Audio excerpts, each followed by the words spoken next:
Good morning, everybody. I hope you're having a blessed day. I decided that it might be a good idea to read to you guys a book that I'm now on my second time through. So I thought while I was reading it the second time, I would just record it so that there would be an audio version of it. So in case you don't have a copy and you're interested in the real John F. Kennedy Jr., who has lived in seclusion and isolation all of his life. This is his story. He finally came out with a book, and I'll get into that as we go, but it's very telling about how our government works and how they're able to get their foot in so many different places.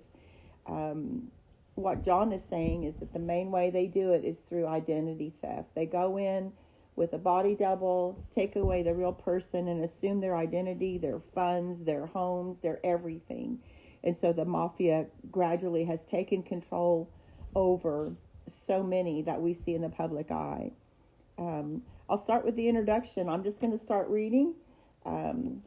Identity theft. You can find it on Amazon if you want your own copy. Identity Theft, Unveiling the Real John Kennedy Jr. by John F. Kennedy Jr. All right, this is the introduction. My name is David Keith Quigley. I did not ask for that name. It was given to me by federal agents after my father, President John F. Kennedy, was assassinated, and I was put in the Witness Protection Program. But what people don't know is that the murders did not stop with him. My mother, Jacqueline Kennedy Onassis, and her husband, my stepfather, Aristotle Onassis, were murdered in 1975. My mother was replaced with a body double who wore oversized dark sunglasses to disguise her appearance. My sister Caroline Kennedy was, I believe, murdered and replaced early in her life. I can't remember seeing my real sister after she was between the ages of 10 and 12. What happened to her is a mystery and deserves its own book, but I will do my best to relate my memories of Caroline in these pages. The man the world knew as John Kennedy Jr. was my body double. He showed up at my school when I was 9 and sat next to me in class. I was John, and he was called John John. The mafia loves nicknames like that: Scarface, Joe Bananas, Jackie Nose, and John John. The nickname is a moniker that describes their identifying characteristics, in this case, that he was the double. If you look at photographs of me in the White House, you will see that I have detached earlobes and a pug nose. The man who replaced me had attached earlobes and a sharp nose. And yes, he is dead. I personally saw his lifeless, bloated body after his plane crash into the Atlantic Ocean in 1999.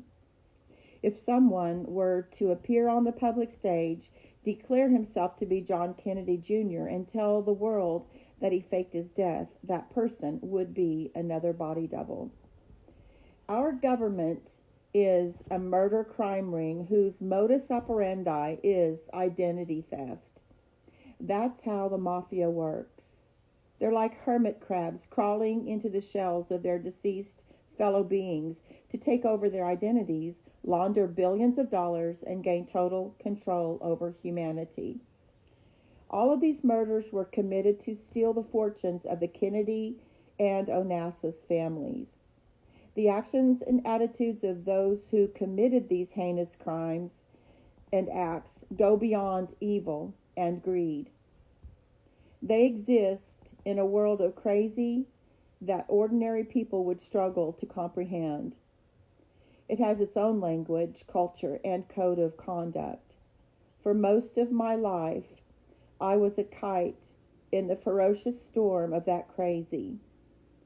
Somehow, someone down below had a grip on the end of the string, and so I am still here, alive to tell my story. My life has been a living hell, and I have been tortured, abused, and kept in poverty to prevent me from sharing the truth. Along the way, there have been individuals and organizations like the Hell's Angels, who risked and sometimes gave their lives to protect me. I will forever be grateful to my brothers, the Hell's Angels, for what they sacrificed to protect the life of the son of a murdered president. They are not the criminals Bill Clinton declared them to be, but rather a Justice League and need to be recognized as such. I am also grateful to the rogue government agents who perceived that what was happening as evil and disregard orders, risking their lives and careers to save me. There are some good guys out there, but they are not organized. They are individuals with a soul and a conscience, which is illuminated like the strike of a match when they brush up against abhorrent happenings. And I will forever be thankful to a man I knew only as Wayne, a protecting angel who was always present to save, shield, and guide me through the awful reality of my life. I never knew precisely who Wayne was, except that he was a powerful man with connections to the highest levels of government, the entertainment industry, and the underworld. Once when an agent asked Wayne how to cause someone to forget things, he replied, "Torture." I have been tortured many times, and as a result, there are gaps in my memory, and it is difficult for me to remember names and dates. There was also the total confusion of being ferried between lives with the Kennedys and the Quigleys, the Hells Angels, and many other locations around the world where I was sent for periods of time. I am therefore presenting my story as best I can as anecdotes, episodes, and short narratives, each about a different time in my life. Sometimes people ask me, if you're JFK, how could you still be alive? And if so, and as if to imply that I'm lying or perhaps suggest that they wished I were. That hurts my feelings because I think, thank God I am. It is essential that I live long enough to tell this story because our country is in danger and it terrifies me. It should terrify you. By the time you reach the end of this book, you will understand, and once you understand, you must act. Don't sit back. Don't trust the plan. The plan is not for your well-being.